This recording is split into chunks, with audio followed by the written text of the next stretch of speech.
رب العالمین حمد الشاکرین والعاقبۃ للمتقین والصلاة والسلام علی اشرف الانبیاء والمرسلین سیدنا وحبیبنا وشفیعنا وملجانا ومأوانا ومولانا محمد وآلہ واصحابہ اجمعین ونشهد ان لا الہ الا اللہ وحدہ لا شریک لہ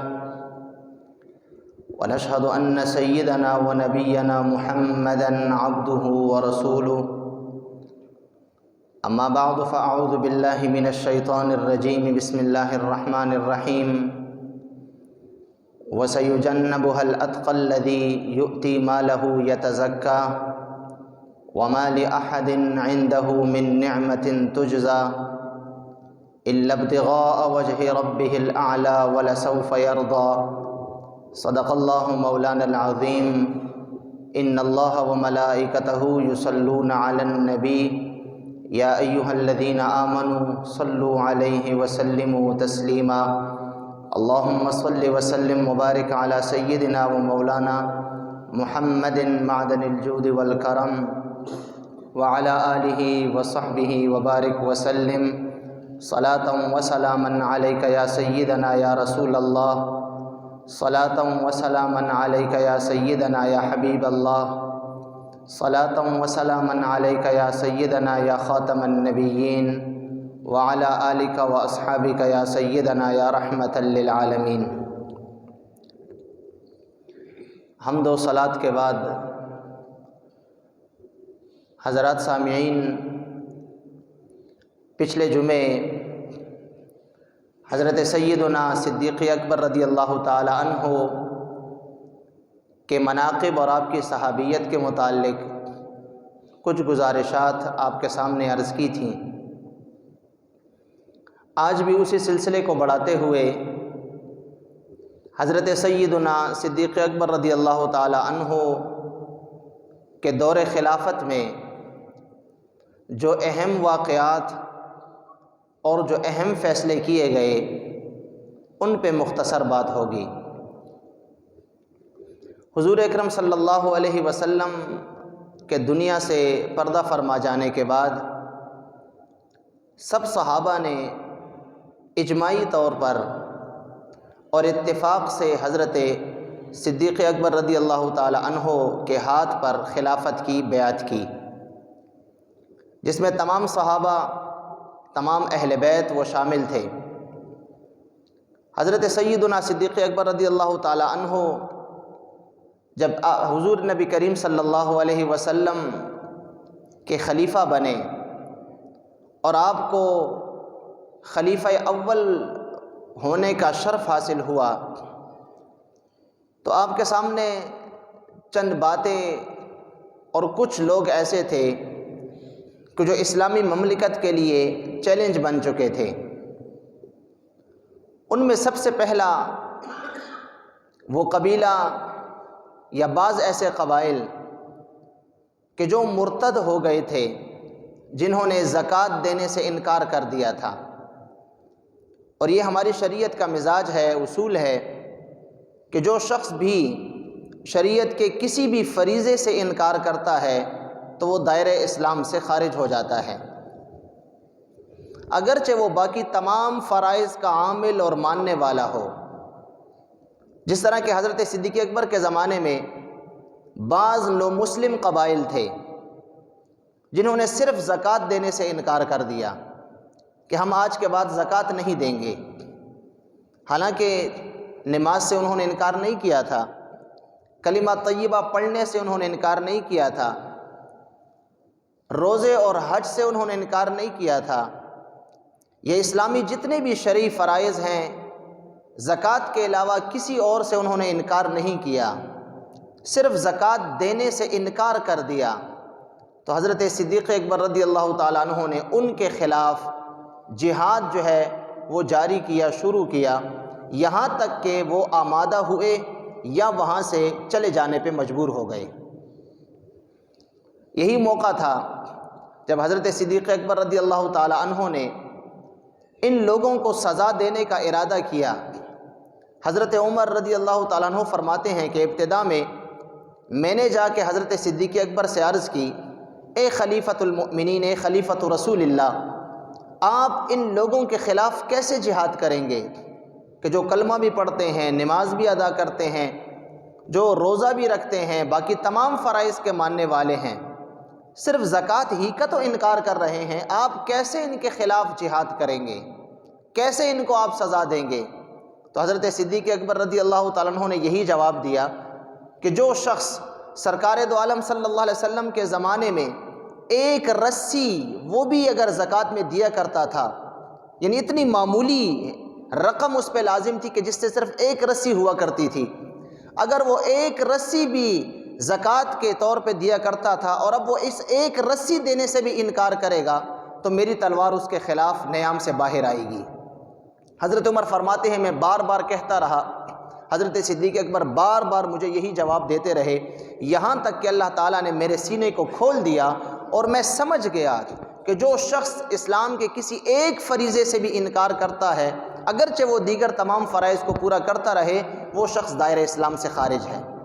اور جو شخص ایک مرتبہ کلمہ پڑھ لے اور پھر وہ ایسی کوئی حرکت کرے، ایسا کوئی دعویٰ کرے جس سے وہ دائرہ اسلام سے خارج ہوتا ہو، تو ایسے شخص کو پھر مرتد کہا جاتا ہے، اور مرتد کی سزا شریعت مطہرہ میں صرف اور صرف قتل ہے، یا یہاں تک کہ وہ توبہ کر لے، اس کو تھوڑی بہت مہلت دی جائے۔ تو حضرت صدیق اکبر رضی اللہ تعالیٰ عنہ نے سب سے پہلا کام یہی کیا، اور پھر محدثین ہمارے فرماتے ہیں کہ یہ آپ کی دوراندیشی تھی۔ اگر اس زمانے میں آپ رضی اللہ تعالیٰ عنہ ان لوگوں کے سامنے سر تسلیم کر لیتے اور انہیں اسی طرح اپنی مرضی پہ چھوڑ دیا جاتا، تو بعد کے زمانے میں بہت سارے لوگ کوئی نماز سے انکار کر دیتا، کوئی حج سے انکار کر دیتا، کوئی روزے سے انکار کر دیتا، یا اور لوگ بھی زکوٰۃ سے انکار کر دیتے۔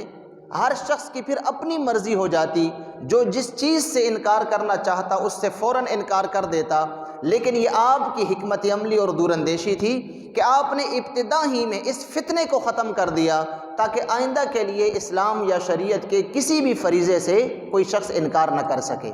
یہ آپ کی دوراندیشی تھی۔ اور اسی طرح آپ کے سامنے ایک بہت بڑا چیلنج جو اس زمانے میں تھا کہ جو مسلمہ کذاب کا تھا، مسلمہ کذاب جس نے حضور اکرم صلی اللہ علیہ وسلم کے آخری زمانے میں ہی نبوت کا دعویٰ کر دیا تھا، وہ اپنے آپ کو نبی کہلواتا تھا، کلمہ بھی حضور اکرم صلی اللہ علیہ وسلم کا پڑھتا تھا اور حضور کے بعد اپنے آپ کو نبی بھی جانتا تھا۔ ایک بہت بڑا علاقہ یمن کی طرف کا اس کے پیروکار تھے، اس کا کلمہ پڑھ چکے تھے، لیکن سرکار دو عالم صلی اللہ علیہ وسلم کی زندگی کے چونکہ آخری ایام تھے، بڑے شدید علالت میں آپ جو ہے وہ گرفتار تھے، اور بڑی شدید بیماری تھی سرکار دو عالم صلی اللہ علیہ وسلم کی، اس لیے آپ اس کی طرف زیادہ متوجہ نہیں ہوئے۔ لیکن جو ہی آپ نے پردہ فرمایا، حضرت صدیق اکبر کا دور آیا، تو آپ نے سب سے پہلے اس مسلمہ کذاب کو ختم کرنے کے لیے ایک عظیم لشکر جو ہے وہ ترتیب دیا، اور اس لشکر کے سپہ سالار حضرت خالد ابن ولید رضی اللہ تعالی عنہ کو بنایا۔ یہ لشکر گیا اور اس زمانے کا جو مدعی نبوت تھا،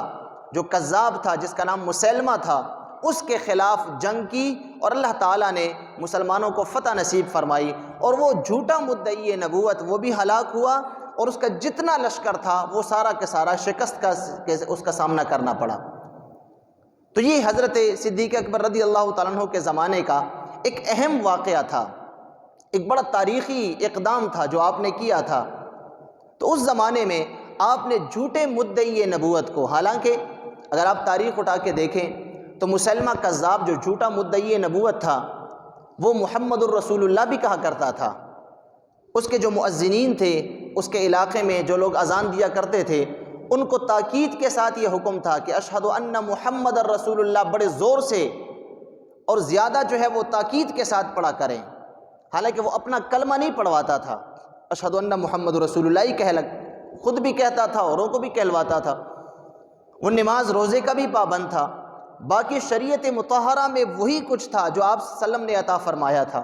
قرآن بھی یہی پڑھتا تھا، لیکن ایک بات تھی اس کی کہ میں محمد صلی اللہ علیہ وسلم کے بعد جو ہے وہ نبی ہوں۔ جھوٹا مدعی نبوت تھا۔ حضرت صدیق اکبر نے اس کے خلاف علم جہاد بلند کیا اور اس کے خلاف جہاد کر کے ایک یہ بات واضح کر دی کہ کبھی بھی عقیدہ ختم نبوت پہ کوئی مسلمان جو ہے وہ کسی کے ساتھ کسی بھی قسم کی حکمت عملی نہیں کر سکتا۔ عقیدہ ختم نبوت پہ ایک ہی مسلمانوں کا موقف ہے اور اجماعی موقف ہے، وہ یہ کہ سرکار دو عالم صلی اللہ علیہ وسلم کے بعد اب قیامت تک دوسرا کوئی نبی نہیں آئے گا۔ اور اسی طرف سرکار دو عالم صلی اللہ علیہ وسلم نے اشارہ بھی فرمایا تھا اپنی زندگی میں کہ اللہ تعالیٰ نے مجھے آخری نبی بنایا ہے، میرے بعد اب اور کوئی نبی نہیں آئے گا۔ ہاں قیامت تک 30 دجال آئیں گے، 30 دجال، دھوکے باز، دھوکہ دینے والے، اور وہ ہر ایک شخص ان میں سے یہ کہے گا کہ میں نبی ہوں۔ گویا کہ آپ نے پیشن گوئی فرما دی تھی کہ میرے بعد قیامت تک 30 ایسے لوگ آئیں گے جو کہ نبوت کا دعویٰ کریں گے، لیکن حضور نے فرمایا وہ سب کے سب دجال ہوں گے، وہ سب کے سب جھوٹے ہوں گے، دھوکے باز ہوں گے، میں اللہ کا آخری نبی ہوں، میرے بعد قیامت تک دوسرا کوئی نبی نہیں آئے گا، اور قیامت تک میرا ہی کلمہ جو ہے وہ جاری رہے گا قیامت تک۔ تو حضرت صدیق اکبر رضی اللہ تعالیٰ عنہ نے اسی مسیلمہ کذاب کے خلاف ایک بڑا عظیم لشکر جو ہے وہ ترتیب دیا، اور یاد رکھیے اس لشکر میں جب اس لشکر کو اللہ تبارک و تعالیٰ نے فتح نصیب فرمائی اور مسیلمہ کذاب کا جو فتنہ تھا وہ بالکل ختم ہو گیا دنیا سے، تو یہی وہ جنگ تھی کہ جس میں تقریباً جو ہے وہ 700 سے لے کر 1000 تک، بعض روایات میں آتا ہے 750 صرف وہ صحابہ شہید ہوئے کہ جو قرآن کریم کے مکمل حافظ تھے، مکمل حفاظ صحابہ اس جنگ میں شہید ہوئے۔ شہداء کی تعداد اس سے زیادہ تھی، لیکن 750 صرف وہ صحابہ تھے کہ جو قرآن کے مکمل حافظ تھے۔ اب وہ جب مکمل حافظ تھے قرآن کریم کے، جب اتنی بڑی تعداد شہید ہوئی تو حضرت عمر رضی اللہ تعالیٰ عنہ نے اس جنگ کے بعد حضرت صدیق اکبر رضی اللہ تعالیٰ عنہ کو مشورہ دیا کہ اگر اسی طرح جنگوں میں حفاظ صحابہ اور علماء صحابہ اسی طرح شہید ہوتے رہے تو کہیں یہ قرآن ہمارے ہاتھوں سے ضائع نہ ہو جائے، کیونکہ اس وقت قرآن اس طرح کتابی شکل میں موجود نہیں تھا، کسی کے پاس تھوڑا سا حصہ لکھا ہوتا، کسی کے پاس کوئی اور حصہ لکھا ہوتا، کسی کے پاس 2 صورتیں ہوتی، کسی کے پاس 3 ہوتی، کچھ کو حضور اکرم صلی اللہ علیہ وسلم نے اپنی زندگی میں قرآن لکھوایا تھا، لیکن اس طرح مکمل ایک کتابی شکل میں موجود نہیں تھا،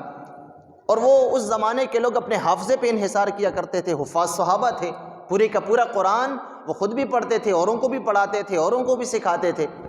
تو حضرت عمر رضی اللہ تعالیٰ عنہ نے مشورہ دیا، آپ کے مشورے پہ عمل کرتے ہوئے حضرت صدیق اکبر رضی اللہ تعالیٰ عنہ نے اس وقت صحابہ کرام کی ایک کمیٹی تشکیل دی، اور اس کا سربراہ جو حضرت زید بن ثابت رضی اللہ تعالیٰ عنہ کو بنایا، جو خود بھی کاتب وحی تھے، حضور کی وحی لکھا کرتے تھے۔ آپ کو یہ ڈیوٹی دی گئی اس پوری کمیٹی کو کہ آپ لوگ جو ہے وہ تمام صحابہ سے قرآن کو اکٹھا کریں جن کے پاس جو بھی ہے، اور تمام صورتوں کو، تمام قرآن کی ترتیب کو اکٹھا کر کے اس کے بعد جو حفاظ صحابہ ہیں ان سے املا کرائی جائے، ان کے سینے میں جو قرآن الحمد سے والناس تک محفوظ ہے اس کے مطابق دیکھا جائے، اور جہاں پہ کمی آ رہی ہے لکھنے میں وہاں پہ اس کمی کو پورا کیا جائے۔ اس طرح مکمل قرآن کریم کا ایک نسخہ حضرت صدیق اکبر کے زمانے میں جو ہے وہ تصنیف ہوا، آپ نے اس کو جمع کیا۔ اب قرآن کریم کا ایک نسخہ جب جمع ہو گیا تو وہ نسخہ حضرت صدیق اکبر رضی اللہ تعالیٰ عنہ نے اپنے پاس محفوظ کر لیا۔ یہ حضرت عمر رضی اللہ تعالیٰ عنہ کا مشورہ تھا، اور حضرت صدیق اکبر رضی اللہ تعالیٰ عنہ کا اقدام تھا کہ آپ نے اپنے زمانے میں قرآن کو ایک کتابی شکل میں جمع کر دیا، اور پھر یہ اسی طرح جو ہے وہ دور فاروقی میں بھی چلتا رہا۔ حضرت عثمان کے زمانے میں جب کہ اسلامی مملکت عجم تک پھیل گئی اور یہاں کابل تک، اور دوسری طرف جو ہے وہ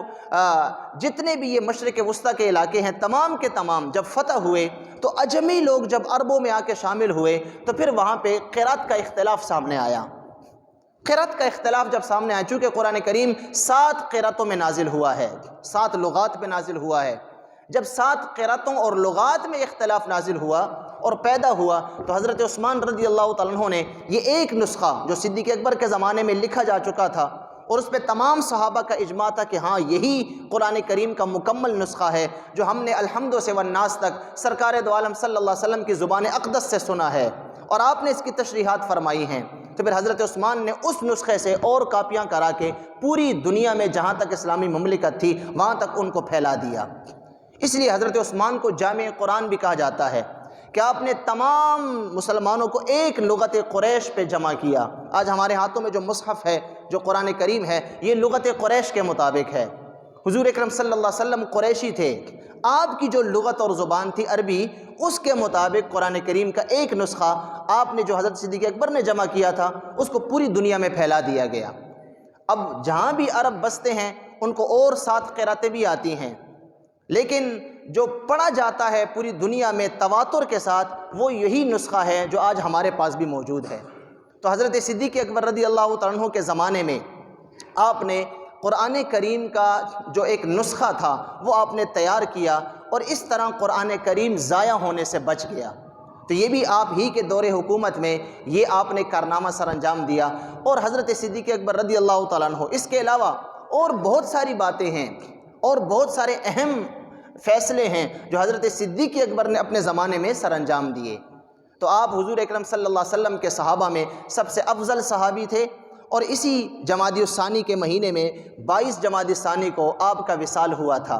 اور وصال کے وقت جب آپ کا وصال ہو رہا تھا، آخری لمحات تھے، تو آپ نے یہ وصیت کی تھی کہ جب میں فوت ہو جاؤں تو میرے جنازے کو لے جانا اور جا کے سرکار دو عالم صلی اللہ علیہ وسلم کے حجرے کے باہر رکھ دینا،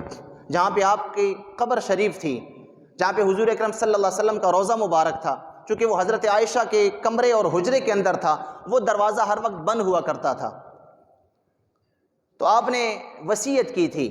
کہ جا کے میرے جنازے کو باہر دروازے پہ رکھ دینا، اور جا کے اجازت چاہنا، سرکار دو عالم صلی اللہ علیہ وسلم سے اجازت مانگنا، اگر اجازت مل جائے تو مجھے وہاں پہ دفن کر دینا، اور اگر اجازت نہ ملے تو مجھے مسلمانوں کے قبرستان میں جا کے دفن کر دینا۔ آپ کی وصیت کے مطابق آپ کا جنازہ پڑھ دیا گیا۔ جنازہ پڑھنے کے بعد آپ کی میت کو لے جا کے حضور اکرم صلی اللہ علیہ وسلم کے حجرے انور کے باہر دروازے کے باہر رکھ دیا گیا، اور آپ نے جس طرح وصیت کی تھی اس کے مطابق جو ہے وہ باہر دروازے سے آواز دی گئی، یا رسول اللہ صلی اللہ علیہ وسلم، آپ کا دوست اور آپ کا رفیق حضرت ابوبکر صدیق آپ کے ساتھ دفن ہونا چاہتا ہے، اگر اجازت ہو تو اس کو یہاں پہ دفن کر دیا جائے، اور اگر اجازت نہ ہو تو اس کو مسلمانوں کے قبرستان میں دفن کر دیا جائے۔ امام جلال الدین سیوطی اور اس طرح دیگر بڑے بڑے محدثین نے یہ روایت نقل کی ہے کہ جو ہی یہ آواز لگائی گئی، سرکار دو عالم صلی اللہ علیہ وسلم کے حجرے شریف کا دروازہ خود بخود کھلا، اور اندر سے آواز آئی کہ ادخل الحبیب الی الحبیب، ایک دوست کو دوسرے دوست سے دور نہ لے کے جاؤ، اس کے قریب کر دو۔ پھر اس کے بعد اندر جو ہے وہ حضور اکرم صلی اللہ علیہ وسلم کے ساتھ آپ کی قبر انور جو ہے وہ بنائی گئی، اور وہاں پہ آپ کو دفن کر دیا گیا۔ یہ حضرت صدیق اکبر رضی اللہ تعالی عنہ تھے کہ جو ساری زندگی حضور اکرم صلی اللہ علیہ وسلم کی معیت میں رہے، سفر اور حضر میں، ہر قسم کی اچھے اور برے حالات میں آپ نے حضور اکرم صلی اللہ علیہ وسلم کا ساتھ دیا۔ یہی وجہ ہے کہ کل قیامت تک حضور اکرم صلی اللہ علیہ وسلم کے پہلو میں ہی آپ آرام فرما رہیں گے۔ اور آپ نے ایک موقع پہ یہ بھی ارشاد فرمایا، ایک دن صحابہ فرماتے ہیں کہ حضور اکرم صلی اللہ علیہ وسلم تشریف فرما تھے، آپ کے ایک طرف حضرت ابوبکر تھے، دوسری طرف حضرت عمر تھے، اور سامنے حضرت عثمان تشریف فرما تھے۔ ایک صحابی آئے اور انہوں نے عرض کی، یا رسول اللہ، آپ کی یہ مجلس ماشاءاللہ کتنی خوبصورت لگ رہی ہے، آپ کے دائیں طرف بائیں طرف آپ کے سامنے، حضور نے ارشاد فرمایا جس طرح تم مجھے اب دیکھ رہے ہو ہمیں، اسی طرح ہم قیامت تک اسی طرح رہیں گے، اور کل قیامت کے دن جب ہم اٹھیں گے تو اسی کیفیت میں اٹھیں گے، آپ نے ارشاد فرمایا تھا۔ اس لیے حضرت عثمان کی قبر اگر آپ دیکھیں گے آج تو وہ بالکل سامنے بقیع شریف میں ہے، اور بقیع شریف میں بھی بڑی دور کر کے ہے، آگے ہے، اب بھی آج بھی وہ حضور اکرم صلی اللہ علیہ وسلم کے قدموں کی طرف بالکل دور پڑے ہوئے ہیں، جس طرح زندگی میں آپ سامنے بیٹھے ہوئے تھے۔ اور حضور نے فرمایا ہم قیامت کے دن بھی اسی طرح اٹھیں گے کہ میرے دائیں طرف حضرت ابوبکر ہوں گے اور بائیں طرف حضرت عمر ہوں گے۔ تو یہ مہینہ 22 جمادی الثانی جو ہے وہ آپ کی وفات کا دن تھا۔ اللہ تعالیٰ ان کے درجات مزید بلند فرمائے، اور اللہ تعالیٰ ان جیسی محبت، ان جیسا عشق، اور اللہ تعالیٰ ان کے نقش قدم پہ ہمیں بھی چلنے کی توفیق عطا فرمائے۔ اللہم ربنا تقبل منا انک انت السمیع العلیم وتب علینا انک انت التواب الرحیم۔